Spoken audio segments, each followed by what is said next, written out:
On se retrouve donc encore pour Echoes. Et donc là, c'est l'épisode 1, partie 2. Donc la dernière fois, ça avait duré une demi-heure. Là, je vais voir si ça va durer plus ou moins, je ne sais pas. Donc faut voir, hein, mais on va dire qu'à partir environ une demi-heure, je vais couper. Parce que ça fait beaucoup pour moi. Je vous avais pas vu parce que j'ai beaucoup cuté. Mais à la fin, j'étais fatiguée. Hein. J'arrêtais pas de bafouiller et tout. Donc là, on y retourne. Et donc la dernière fois, que s'est-il passé bon, on a commencé notre enquête. On a rencontré des personnes comme Jenna Walter, Enes Bourg, Raymond et Lise. Ils sont à peu près... donc Lise, c'était une patiente du docteur Arthur Petrovski, avec qui peut-être ou pas il avait une liaison, on ne sait pas. Elle dit que non, Enes Bourg dit que oui. Ernest, il est un peu chelou, mais on a appris grâce à lui qu'il y avait un truc de clochette. Il en avait donné une à Raymond. Raymond, c'est aussi plus ou moins un de ses patients qui est paranoïaque et qui est SDF. Et il n'est pas le plus sympathique non plus. Et Diane Walter, elle était amie avec Arthur Petrovski, peut-être plus. Moi, je la soupçonne d'avoir un crush sur lui. Et, euh, et elle n'est pas très coopérative. Voilà, on était à peu près là. Donc, ben, on y va? Allez. Donc, le soleil matinal s'était infiltré dans ma chambre à travers les rideaux, mettant en valeur les motifs gravés en bas-relief sur les murs, l'embrisé de bois noble. Le luxe subtil de l'hôtel me faisait presque oublier le caractère sinistre de la ville. J'ai paré pour enquêter et découvrir la vérité sur la mort de mon ami. Je me sentais invincible. Quel idiot, j'aurais dû partir tant qu'il était encore temps. Repartir auprès de ma femme et oublier ce patelin étrange. La première chose que j'ai fait ce matin-là, c'est retourner parler à Raymond. Est-ce qu'il sera donc dans le restaurant de Lise? Il fallait que j'élucide cette histoire de clochette. Malheureusement, le sans-abri était aux abonnés absents. M'évitait-il ou était-ce simplement un coup de malchance? Oh, bonjour monsieur Fox. Lise s'était empressée de venir me servir du café. Vous voudrez une part de tarte aujourd'hui? Ou peut-être des œufs au bacon? Perso, moi je prendrais une part de tarte. Parce que je suis pas très œuf ni bacon. Mais on va tout manger. Nous, on a de l'argent à dépenser. Alors on commande des œufs et une part de tarte. Vous savez quoi, Lise?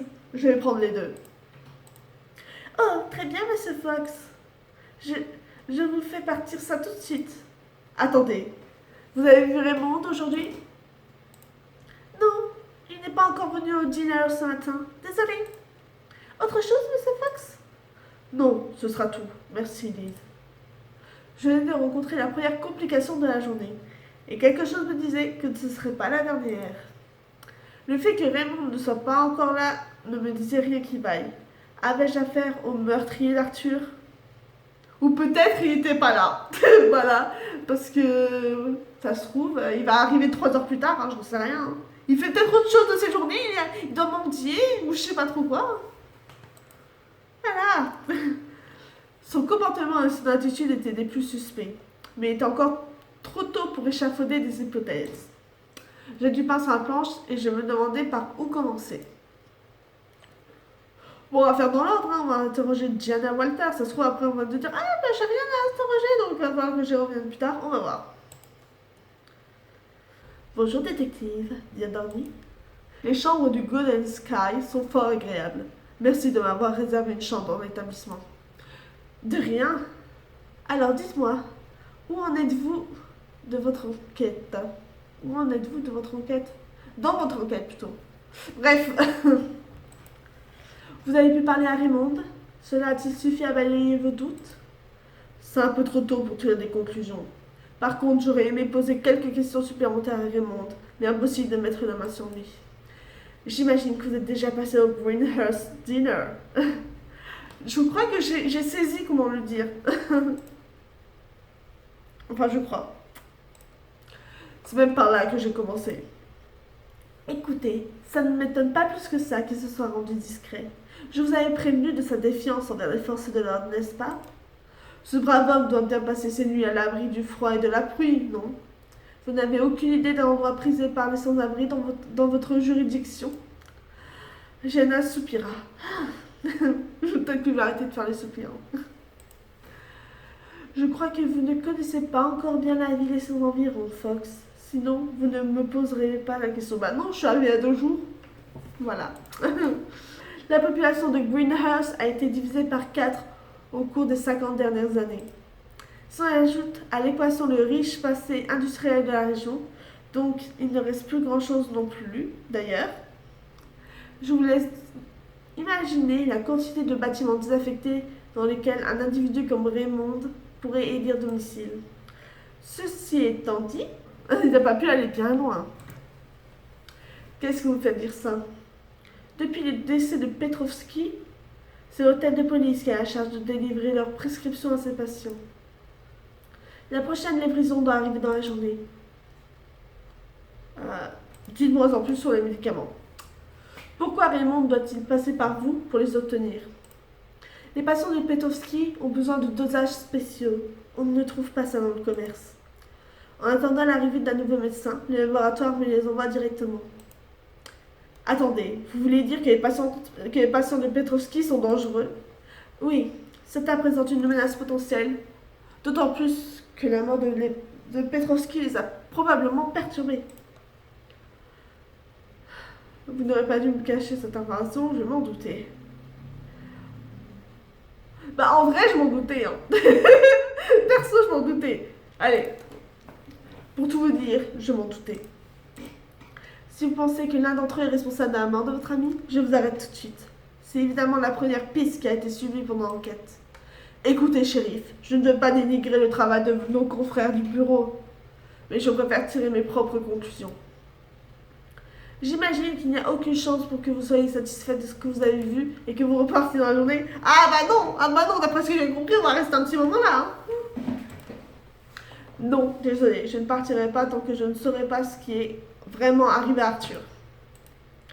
Jenna Walter laissa de nouveau échapper un de ses soupirs qui semblait être sa marque de fabrique. Ok. Très bien. Tant que vous ne mettez pas le foutoir dans ma ville, je suis prête à tolérer votre présence ici. Et si vous voulez vous rendre utile, vu que vous semblez déterminé à traquer Raymond, repassez tout à l'heure, je donnerai ces médicaments. Cela devrait vous aider à le faire venir. Merci, shérif. Ne me remerciez pas. Vous verrez, c'est loin d'être une partie de plaisir. D'ici là, du vent. Avez-vous une autre piste à me proposer? Je n'ai pas envie de me tourner les pouces en attendant l'arrivée de ces médicaments. Vous avez une autre piste à me proposer? Écoutez, Fox, j'ai déjà la gentillesse et la patience de tolérer votre présence ici, alors que, je vous le rappelle, votre petite enquête n'a aucun caractère officiel. Vous ne voulez quand même pas que je fasse votre travail à votre place. Et permettez-moi de vous rappeler que je ne suis pas à votre disposition. J'ai 3 personnes à entendre dans le cadre d'un accident sur le barrage aujourd'hui. Allez, du vent, revenez si vous avez du concret. Ok. On va fouiller l'appartement d'Arthur. L'appartement d'Arthur n'avait pas été miraculeusement rangé depuis la veille et je ne pouvais plus différer mes recherches. Je savais ce qu'il me restait à faire, même si cette perspective ne m'enchantait guère. J'ai retrouvé mes manches et je suis partie à la pêche aux indices. Ah, ok, ben le chat il mange, d'accord. Cette fois-ci, je suis parvenue à attraper ce maudit chat. Je me suis intéressée à la clochette qui portait à son collier. Il y avait un numéro gravé à l'intérieur. C'était forcément un indice, mais il fallait que je découvre comment m'en servir. Puis l'animal s'est débattu et est parti se cacher sous un meuble en feulant. Donc il s'est... Voilà, plus ou moins. Tant pis, ce n'était pas cette fois-ci que je le ramènerai à l'hôtel avec moi. Ceci dit, le matou semblait en bonne santé. Il devait avoir trouvé quelqu'un pour le nourrir, ainsi qu'un moyen de rentrer et de sortir de l'appartement à sa guise. Ok, donc il va bien. D'accord. Parce que je m'inquiétais, hein, la dernière fois. Ok, il y a un truc là. Voilà. C'était pas là hier, ça, non? Une bouteille de whisky. Arthur adorait les alcools forts. Moi, j'étais plutôt du genre à apprécier une bonne bière. Le plus étrange, c'est que j'étais à peu près certain de ne l'avoir pas vu hier. Peut-être qu'on l'a pas vu hier.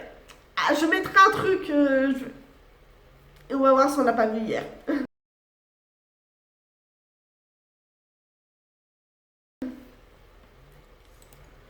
Quelqu'un aurait pénétré ici cette nuit et aurait abandonné cette bouteille bien en évidence. C'était louche. Ou était-ce un message à mon intention? Ah, j'ai trouvé un croquet à l'effigie d'Arthur. Ce n'était pas l'œuvre d'un amateur. Ok, donc Arthur il ressemblait à ça, d'accord. Peut-être peut-être un cadeau de l'un de ses patients et dessiné avec les initiales OM. On se rappelle un truc, c'est que il y avait un carnet qu'on avait trouvé dans les affaires d'Arthur et son dernier patient c'était OM. Voilà. Donc comme la dernière entrée du carnet d'Arthur que le shérif m'a laissé consulter la veille. Donc on ne sait pas qui est OM, mais c'est peut-être le meurtrier. Ce fameux OM était donc un artiste probablement connu en ville, vu la qualité de son travail.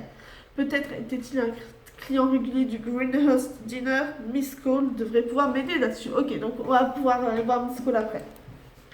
J'étais sur le point de ranger le croquis quand un détail attira mon attention. Entre les mains d'Arthur, assez discrètement, l'artiste avait dessiné une clochette. Mais on a passé mal là-dessus. Quand j'aurai mis la main sur cet homme mystère, il faudra absolument que je lui pose la question. Ok, il y a un autre truc là. Une facture de réparation automobile. Apparemment, quelqu'un avait trafiqué les freins de la voiture d'Arthur. D'accord. Et on va me faire croire que c'était un souci. Il y a quelqu'un qui a trafiqué ses freins. Il fallait que je rende visite au garagiste qui avait fait la réparation à un certain Pedro Ferra. Ok. J'ai arrêté mes recherches lorsque j'estimais enfin avoir fait le tour de ce Capharnaüm. J'avais quelques questions à poser à mes personnes d'intérêt ainsi qu'à ce garagiste Pedro Ferra. Et puis quelque chose me disait que l'identité de ce fameux OM n'allait pas rester un mystère bien longtemps. Ok, donc on va commencer par Miss Cole, on la connaît. Hein. Un autre café, Monsieur Fox? Il y a beaucoup de passages ici. Un de vos clients ne serait-il pas peintre, par hasard? Monsieur Morrison, peut-être? OM, Morrison. Morrison, il y a un M. C'est un artiste. Il vient souvent avec son carnet de croquis ici. Vraiment? Vous connaissez son prénom? Oscar. Voilà, Oscar Morrison. Voilà, d'accord. Oui, bien sûr, il se nomme Oscar. C'est un monsieur bizarre, mais très gentil. Vous pouvez m'aider à le rencontrer. Oh, il passe souvent en dîner, vous le regretterez très facilement. Il porte toujours un chapeau melon. D'accord. Merci, Lise. Oscar Morrison, initial OR. Ça collait parfaitement avec mes indices. Je n'avais plus qu'à rester à l'affût d'un homme avec un chapeau melon. Allons voir Pedro. Ok, donc c'est lui Pedro. Ok, je suis en train de réfléchir à moi que je vais faire. Ce Pedro Ferran n'avait clairement pas l'air bien futé. Il était bizarre, lui aussi. C'était à se demander s'il y avait quelqu'un de normal dans cette ville. Hola, señor, soy Pedro. Vous avez une voiture à réparer? J'espérais qu'il comprenne assez la langue pour communiquer. Bonjour, monsieur Ferra, détective Ricky Fox. J'ai quelques questions à vous poser. Si, señor, no hay problema pour les questions. Pedro n'a rien à cacher. Business honnête ici. J'en suis certain, monsieur Ferra, mais je ne viens pas pour ça. Dites-moi, vous avez réparé la voiture du docteur Petrovski récemment, vous vous en rappelez? Oui, je me souviens. Accident. C'est rare ici. Vous pouvez m'en dire plus sur cette réparation? Rien à déclarer. Je ne veux pas de problème avec la police. Je veux dire, ne vous inquiétez pas. Techniquement, je suis aussi de la police. Allez, ne vous inquiétez pas, monsieur Ferra. Je ne veux pas impliquer la police locale non plus.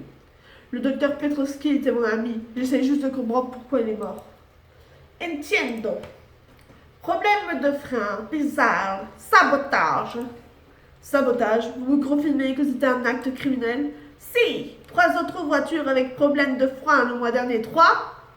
Donc c'était pas le seul, il y a quelqu'un d'autre. Il y a 3 autres personnes qu'on essaie de tuer. 3 autres voitures. Qui d'autre est venu pour un problème de frein? Le gros monsieur de l'hôtel, donc Ernest Bull. Ernest Bull, très bien. Qui d'autre? Sheriff Walter et vieux monsieur Barbu. Un vieux monsieur Barbu. Raymond? Non, pas Raymond. Raymond, non, n'a pas de voiture. Je me souviens pas du nom. Pedro avait réagi précipitamment à la mention de Raymond. Peut-être qu'il en savait plus que ce qu'il disait. En tout cas, il fallait que je parle mécanique automobile avec Bull et le shérif. Vous connaissez Raymond? No, lo non conosco, pero es un cliente. Ok, ça ne le connaît pas, mais c'est un client pour ceux qui ne parlent pas espagnol. Vous n'avez pas fait espagnol FB2, vous avez fait probablement allemand. Un client? Mais vous venez de dire que Raymond n'avait pas de voiture. Non, c'est venu un jour pour problème avec une radio. Je réparais un peu tout. Raymond toujours gentil avec moi. Et pourtant c'est une personne d'intérêt ou pourtant il semble m'éviter. Allez, on va dire. Et pourtant il semble m'éviter. Quand on n'a rien à se reprocher, on ne suffit pas la police. Vous ne croyez pas, monsieur Ferrat? C'est facile de tout mettre sur le dos de Raymond. Ok, il n'est pas content. J'aurais peut-être dû redire l'autre, mais je pense que l'autre est encore plus accusateur. Raymond est un type bien. Peut-être le seul type bien dans cette fichue ville. Il en a bavé dans sa vie et il a un mauvais caractère. Est-ce que c'est un crime? Vous faites fausse route, détective Fox. Raymond n'est pas dangereux. C'est lui qui est en danger. C'est pour ça qu'il se cache. L'accent et la façon de parler du garagiste avait subitement changé. Était-ce une couverture qui venait de briser? Ah, j'ai continué avec un accent, mais peut-être que non, en fait. Fallait peut-être pas mettre un accent. Qu'est-ce que vous fait dire ça, monsieur Ferrat? Pourquoi Raymond serait-il en danger? Qui lui veut du mal? Raymond est mi amigo. Il est gentil avec moi. Venu pour réparer sa radio. L'instant après, il était redevenu impossible de lui faire aligner plus de 3 mots d'affilée. Étrange. Bon, on va aller voir Pedro, on vient de voir, je veux dire, Oscar. On va aller voir Oscar. Après, on va voir ces trois-là. On va voir Oscar en premier. Ok, donc c'est lui, Oscar. Ok, il est plutôt bien sapé quand même. Oscar Morrison était un homme d'une autre époque. Ses manières et son accent me mettaient mal à l'aise. Il se pavanait comme un lord anglais. Malgré son air affable, on sentait le mépris qu'il éprouvait pour faire son interlocuteur. Ok, c'est le mec qui se prend pour un lord d'Angleterre, quoi. Le mec, il est un peu genre... Oh. Bref. Ok, je vois à quelle fin je pourrais le faire. Je sais maintenant que ce n'était qu'une couverture. Mais lorsque je l'ai rencontré pour la première fois, c'était juste un type qui se donnait des airs avec un style de vieux dentier. Ah, bien le bonjour, monsieur Fox, Oscar Morrison. Enchanté de faire enfin votre connaissance. Enchanté également. D'autant plus que j'ai eu du mal à vous trouver, monsieur Morrison. En toute honnêteté, je pensais que vous seriez venu me parler bien plus tôt. J'étais d'ailleurs à deux doigts de venir me présenter. Mais c'était bientôt amusant de voir courir d'un bout à l'autre de la ville comme un poulet sans tête. J'imagine que vous avez des questions à me poser, n'est-ce pas? N'est-il pas? Je vous écoute. Vous étiez impatient du docteur Petrovski, n'est-ce pas? Votre question est rhétorique, détective. Nous savons tous les deux que vous le savez. Et puisque vous savez également que je suis le dernier patient du docteur Petrovski, venons-en au fait. Je vous en prie. Je peux pas lui dire qu'il y a une voix à dire pour défense parce que j'ai rien contre lui à part le fait qu'il a vu. Ne me fais pas. Voilà. Ne me fais pas dire ce que je n'ai pas dit. Je ne vous ai accusé de rien. Je veux juste comprendre ce qui est arrivé à mon ami. Une quête de vérité, tout ce qu'il y a de plus louable, mais une quête que je n'ai aucune obligation de vous aider à accomplir. Permettez-moi d'ailleurs de vous rappeler que votre enquête n'a rien d'officiel, monsieur Fox. Je vois. Peut-être pouvez-vous m'en dire plus sur votre relation avec Arthur dans ce cas? Je n'ai rien à vous dire qui ne relève du secret médical. Monsieur Fox. Petrovski était un excellent médecin et je regrette sa disparition. Si cela ne vous ennuie pas, je vais aller vaquer à mes occupations. J'ai une journée bien chargée. Quant à vous, je ne sais pas, vous avez sûrement d'autres honnêtes citoyens à importuner, non? Interroger Oscar Wilde n'allait pas être une promenade de santé. Il était mouillé dans cette affaire, j'en avais la certitude, mais je vais devoir redoubler d'ingéniosité pour l'obliger à parler. On va lui parler du portrait. J'ai trouvé ce portrait d'Arthur que vous avez dessiné. Oui, je suis un artiste, monsieur. Je te connaissais Petrovski. Faut-il vraiment que je fasse votre enquête à votre place? Vous devez être trop proche pour qu'il vous ait laissé le croquer. J'ai un esprit un peu, voilà. J'étais impatient, c'était mon médecin. Je dessinais que j'ai un moment. J'imagine que j'ai fait ce portrait pendant l'une de nos séances. J'espère que vous ne m'excuserez de ne pas me souvenir de tous les coins de nain que j'ai noircis, monsieur Fox. Il y a quand même quelque chose qui a attiré mon attention. Serait-ce la qualité de mon trait? C'est très gentil, monsieur Fox, mais j'ai l'habitude des compliments. Ce n'est pas ma flatterie que vous entrerez dans mes bonnes grâces. Non, je pense surtout à la clochette que vous avez dessinée entre ses mains. Une clochette? Vraiment? Je ne me souviens pas de ce détail. Oscar avait cessé de fanfaronner. Il ne fallait pas que je l'ajuste maintenant. Où est cette clochette? La clochette, Cette question était rhétorique, monsieur Morrison. Nous savons tous les deux que je suis au courant pour les clochettes. Je ne sais plus. Archie m'a donné une clochette. Oui. Les fédéraux, peut-être? Laissez-moi, je vous en prie, je ne me sens pas très bien. T'es sur le point de craquer, il ne manquait pas grand-chose pour le faire passer à table. Quoi encore, monsieur Fox? Vous arrivez-t-il de boire du whisky avec Arthur? Oui, peut-être. Le docteur Petrovski aimait le scotch, et moi aussi. Est-ce un crime, monsieur Fox? Non, ce n'est pas un crime, en effet. En revanche, j'ai trouvé une bouteille de whisky dans l'appartement d'Arthur. Une bouteille qui n'y était pas hier. En quoi cela me concerne-t-il? Vous savez que c'est une offense punissable par la loi de s'introduire dans un lieu scellé par la police. Pourquoi revenir dans l'appartement de Petrovski, monsieur Morrison? Vous aviez quelque chose sur la conscience? Non, Vous n'avez aucune preuve de ce que vous avancez. Cette fois, je le tenais. Très bien, très bien. Vous avez gagné. Oui, Arthur m'a donné une clochette juste avant son décès, comme à plusieurs de ses proches. 5 clochettes, 10 numéros. Qui d'autre a reçu une clochette? Son chat en a une autour du cou. Je ne sais pas où sont les autres, je vous le promets. Petrovski, il a caché quelque chose de dangereux. Les clochettes sont ma clé. C'est tout ce que je sais. Et votre clochette, où est-elle? J'ai rendu à Arthur. Retournez chez lui, vous la trouverez. Merci, monsieur Morrison. Ne me remerciez pas, Fox. Vous ne savez pas dans quoi vous mettez les pieds. J'espère que vous saurez que j'ai essayé de vous protéger quand vous aurez fini de mettre le feu à la poudrière.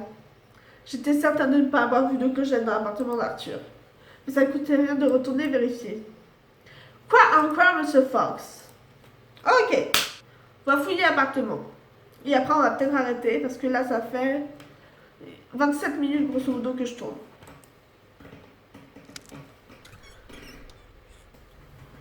Une clochette en forme d'éléphant.